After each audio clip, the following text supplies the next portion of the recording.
Welcome प्यारे बच्चों। तो आज हम इस वीडियो में कक्षा 12वीं की हिंदी की पाठ्य पुस्तक वितान भाग 2 से पाठ संख्या 1 सिल्वर वेडिंग, पाठ संख्या 2 जूझ और पाठ संख्या 3 अतीत में दबे पांव के 19 महत्वपूर्ण बहुविकल्पीय प्रश्नों को समझेंगे। क्योंकि आप ये जानते ही हैं कि इस साल आप लोगों की बोर्ड परीक्षा में वितान से 10 एमसीक्यू प्रश्न पूछे जाने, तो आपको सभी पाठ अच्छे से तैयार करने, क्योंकि सवाल है 10 नंबर का और 10 बहुविकल्पीय प्रश्न आएंगे। और आप लोगों के पास इस बार सिलेबस में 3 ही पाठ है। आपको लेसन नंबर 4 पार्ट 4 डायरी के पन्ने नहीं पढ़ना है, आपको ये 3 पार्ट तैयार करने, सिल्वर वेडिंग, जूझ और अतीत में दबे पांव। इन 3 पार्ट से ही 10 बहुविकल्पीय प्रश्न पूछे जाएंगे। तो आपको चैप्टर को अच्छे से समझना है, ठीक है।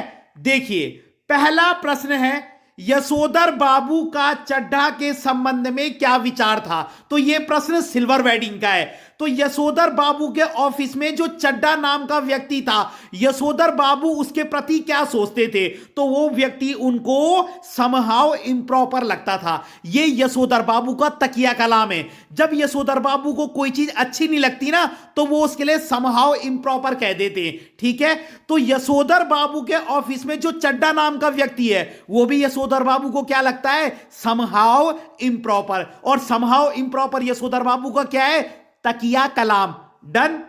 अगला प्रश्न है, गीता की व्याख्या में जनार्दन शब्द सुनकर यशोधर बाबू को किसकी याद आई। अब जब यशोधर बाबू एक बार जो है बिरला मंदिर में बैठे रहते हैं, वहां वो प्रवचन सुनते थे, तो प्रवचन सुनते सुनते अचानक एक जनार्दन शब्द आता है और उनको वो वर्ड सुनते ही किसकी याद आ जाती है, अपने जीजा जी की। क्योंकि उनके जीजा जी का नाम भी क्या रहा होगा, जनार्दन। और कहां रहते थे उनके जीजा जी जनार्दन, अहमदाबाद। 2 क्वेश्चन क्लियर हो गए। यशोधर बाबू के ऑफिस में जो चड्ढा है, यशोधर बाबू को वो कैसा लगता है, समहाउ इम्प्रॉपर। दूसरा, जब यशोधर बाबू जी गीता की व्याख्या में जनार्दन शब्द सुनते हैं, उनको किसकी याद आती है, अपने जीजा जी की। कहां रहते हैं उनके जीजा जी, अहमदाबाद। डन।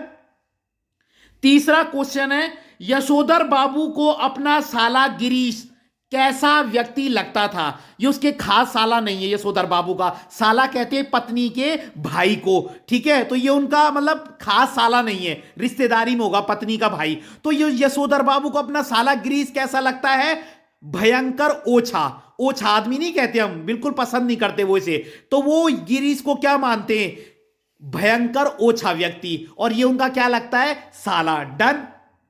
अगला क्वेश्चन है, किसनदा का वास्तविक नाम क्या था, कृष्णानंद पांडे। बहुत इंपॉर्टेंट है। ये किसनदा वही है जिन्होंने यशोधर बाबू को क्या है, नौकरी भी दिलाई। और यशोधर बाबू की पर्सनैलिटी में जो ये छवि क्या है उभरती है, ये किसनदा के कारण ही है। क्योंकि ये किसनदा के साथ ही रहते थे, तो ये उनके जैसा ही व्यवहार करने लगे। तो उनका नाम है कृष्णानंद पांडे। अगला प्रश्न है, यशोधर बाबू को पत्नी में आया कौन सा परिवर्तन समहाउ इम्प्रॉपर लगता है, अच्छा नहीं लगता, बगैर बहां का ब्लाउज पहनना। यशोधर बाबू को कुछ बातें बिल्कुल पसंद नहीं है, उनमें से एक है उनकी पत्नी का बगैर बहां का ब्लाउज पहनना। डन। यशोधर बाबू को स्वयं के लिए कौन सा संबोधन पसंद था, मतलब यशोधर बाबू को अपने लिए कौन सा वर्ड पसंद था, तो वो है भाऊ। जब कोई उन्हें भाऊ कहता था उनको अच्छा लगता था। अगला प्रश्न है, जूझ कहानी के लेखक कौन है। अब ये सेकंड चैप्टर आ गया। जूझ कहानी के लेखक का नाम है आनंद यादव।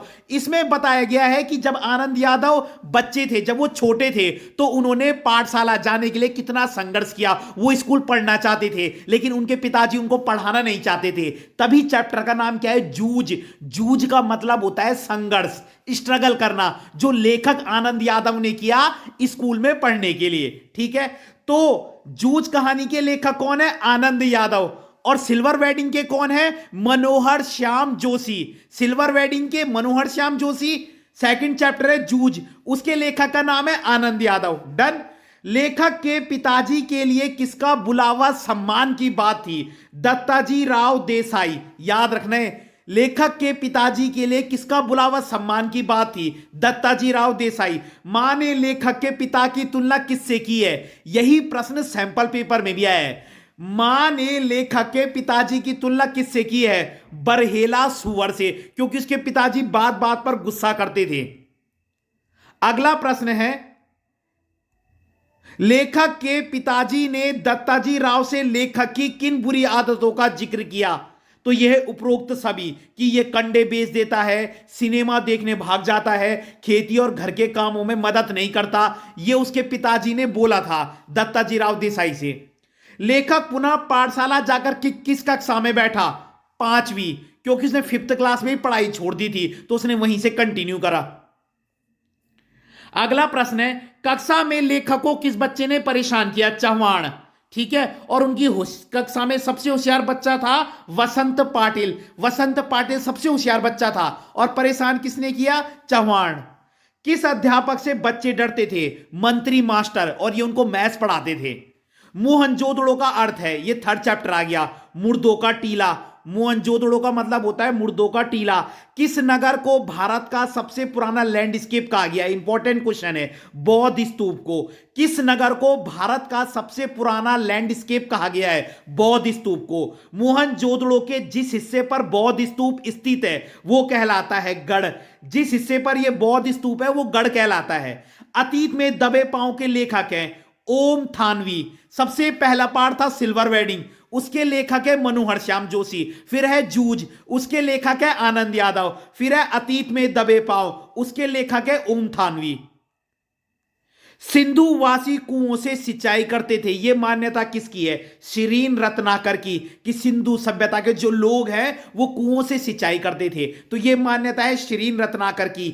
और सिंधु सभ्यता थी समाज पोषित, मतलब वहां लोग मिलजुल कर रहते थे, ना वहां कोई धर्मों को बढ़ावा था, ना वहां कोई राजा को इंपॉर्टेंस मिलती थी, वहां के लोग मिलजुल कर रहते थे, तो वहां की सभ्यता थी समाज पोषित। ठीक है, और ये जो 20वां क्वेश्चन है ये 4th चैप्टर से, जो इस बार नहीं आएगा। क्लियर है? तो अगर आपको वीडियो पसंद आई हो तो लाइक कीजिएगा, कमेंट कीजिएगा और अपने चैनल को सब्सक्राइब जरूर कीजिएगा। धन्यवाद।